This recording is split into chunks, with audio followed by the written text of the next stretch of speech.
এই জন্য আল্লাহ তাআলা পবিত্র কোরআনের মধ্যে অসংখ্য জায়গায় শপথ করছেন। উনি বলছেন যে ওয়াল ফাজরি ওয়া লায়ালিন আশরি, উনি বলছেন ওয়াদ-দুহা, উনি কি বলছেন ওয়াল আসর। মানে উনি এই পৃথিবীতে অনেক গুরুত্বপূর্ণ বিষয়বস্তুর কসম খেয়েছেন, শপথ করেছেন। তার মধ্যে উনি কিসের শপথ সবচেয়ে বেশি করেছেন? যখন আমরা এটা জানলাম যে মহান আল্লাহ তাআলা নিয়ামত দিয়েছেন, নিয়ামতকে উপভোগ করার জন্য জীবন দিয়েছেন, এই জীবনটাকে মহান আল্লাহ তাআলা কি বলে আখ্যায়িত করেছেন পবিত্র কোরআনে। মহান আল্লাহ তাআলা যখন মানুষের জীবনের কথা বলছেন তখন উনি বলছেন যে ওয়ালিকুল্লি উম্মাতুন আজালুন ইযা জাআ আজালুহুম লা ইস্তাখিরুনা সাআতান ওয়া লা ইস্তাকদিমুন, যে প্রত্যেক মানুষের আজাল আছে, মানে একটা সময় আছে।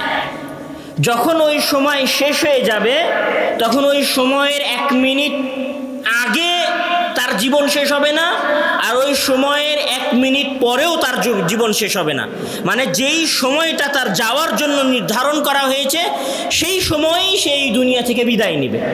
তাবারাকাল্লাযী বিয়াদিহিল মুলক ওয়া হুয়া আলা কুল্লি শাইইন কাদির আল্লাযী খালাকাল মাউতা ওয়াল হায়াতা লিয়াবলুয়াকুম আইয়ুকুম আহসানু আমালা, যে উনি এই পৃথিবী জগৎ সৃষ্টি করেছেন, মানুষকে সৃষ্টি করেছেন, এবং এখানে উনি 2টা জিনিস সৃষ্টি করেছেন, একটা হচ্ছে মৃত্যু আর একটা হচ্ছে জীবন। এখন আসেন যে যখন আমরা এটা জানলাম যে মহান আল্লাহ তাআলা নিয়ামত দিয়েছেন, নিয়ামতকে উপভোগ করার জন্য জীবন দিয়েছেন, এই জীবনটাকে মহান আল্লাহ তাআলা কি বলে আখ্যায়িত করেছেন পবিত্র কোরআনে। মহান আল্লাহ তাআলা যখন মানুষের জীবনের কথা বলছেন তখন উনি বলছেন যে ওয়ালিকুল্লি উম্মাতুন আজালুন ইযা জাআ আজালুহুম লা ইস্তাখিরুনা সাআতান ওয়া লা ইস্তাকদিমুন, যে প্রত্যেক মানুষের আজাল আছে, মানে একটা সময় আছে। যখন ওই সময় শেষ হয়ে যাবে তখন ওই সময়ের 1 মিনিট আগে তার জীবন শেষ হবে না, আর ওই সময়ের 1 মিনিট পরেও তার জীবন শেষ হবে না। মানে যেই সময়টা তার যাওয়ার জন্য নির্ধারণ করা হয়েছে সেই সময়ই সেই দুনিয়া থেকে বিদায় নেবে। মানে আমি যদি একদম সহজ ভাষায় বলি তাহলে আল্লাহ তাআলা জীবনকে পবিত্র কোরআনে এবং রাসূল সাল্লাল্লাহু আলাইহি ওয়াসাল্লাম হাদিসে আর একটা নাম দিয়েছেন, সেটা হচ্ছে সময়। আব্দুল্লাহ ভাই তার অসংখ্য বক্তব্যের মধ্যে একটা কথা বারবার বলতেন যে আমরা সময়ের মধ্যে বসবাস করি। তো সময়ের মধ্যে আমরা কিভাবে বসবাস করি? আমাদের জীবন, যেটাকে আপনি জীবন মনে করছেন, এটা আসলে জীবন নয়, এটা হচ্ছে সময়।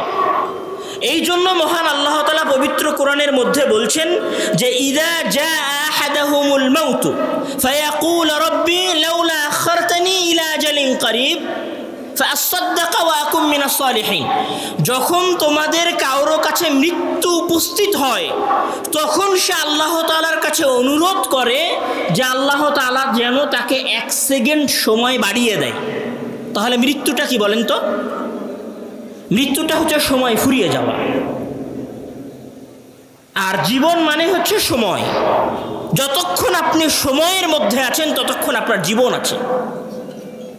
আমরা রাস্তায় মোটরসাইকেল সাবধানে চালাই জীবন বাঁচানোর জন্য, আমরা একটা গাড়ি সাবধানে চালাই জীবন বাঁচানোর জন্য, আমরা একটা 4তলা 5তলা বিল্ডিং থেকে লাফ দেই না জীবন বাঁচানোর জন্য, আমরা বিষ খাই না জীবন বাঁচানোর জন্য, আমরা ভেজাল খাবার পরিত্যাগ করে চলাফেরার চেষ্টা করি জীবন বাঁচানোর জন্য, আমরা ডাক্তারের কাছে যাই জীবন বাঁচানোর জন্য। আপনি জীবন বাঁচান, কিন্তু আপনি কি আপনার সময় বাঁচান? আমার কথা মনে হয় বুঝতে পারেননি।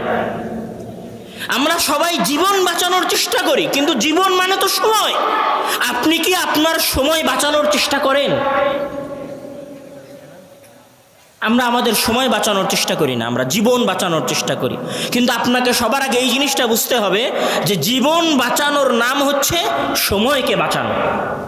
এবং ইসলামের সকল কিছুই, ইসলামের এমন কোনো নিয়ম পাবেন না যেটা সময়ের সাথে জড়িত নয়।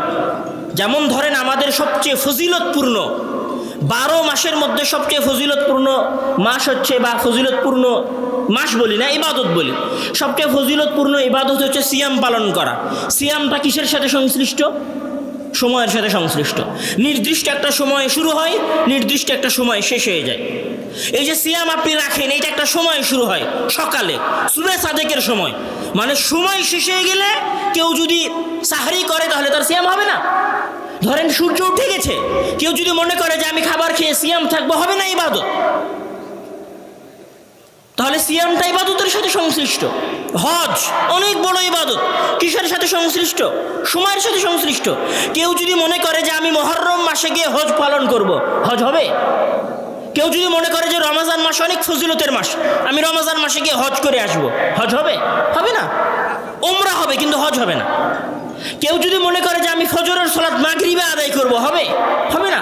ফজরের সালাত ফজরের সময় আদায় করতে হবে, জোহরের সালাত জোহরের সময় আদায় করতে হবে।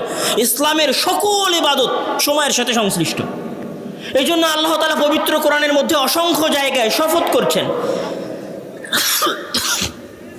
উনি বলছেন যে ওয়াল ফাজরি ওয়া লায়ালিন আশরি, উনি বলছেন ওয়াদ-দুহা, উনি কি বলছেন ওয়াল আসর, মানে উনি এই পৃথিবীতে অনেক গুরুত্বপূর্ণ বিষয়বস্তুর কসম খেয়েছেন, শপথ করেছেন। তার মধ্যে উনি কিসের শপথ সবচেয়ে বেশি করেছেন? সময়ের।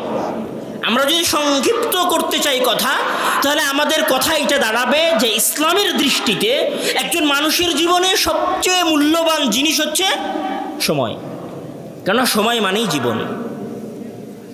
এই জন্য মহান আল্লাহ তাআলা যখন পবিত্র কোরআনের মধ্যে সময়ের কথা বলছেন, তখন উনি বলছেন যে ওয়াল আসরি ইন্নাল ইনসানা লাফি খুসরিন, সময়ের ব্যাপারে সকল মানুষ ক্ষতির মধ্যে নিমজ্জিত। মানে কোনো একজন মানুষ যদি দুনিয়াতে সময়কে কাজে লাগায়, সে যদি মুসলিম নাও হয়, তাও সে দুনিয়ায় ক্ষতিগ্রস্ত হবে না, লাভবান হবে।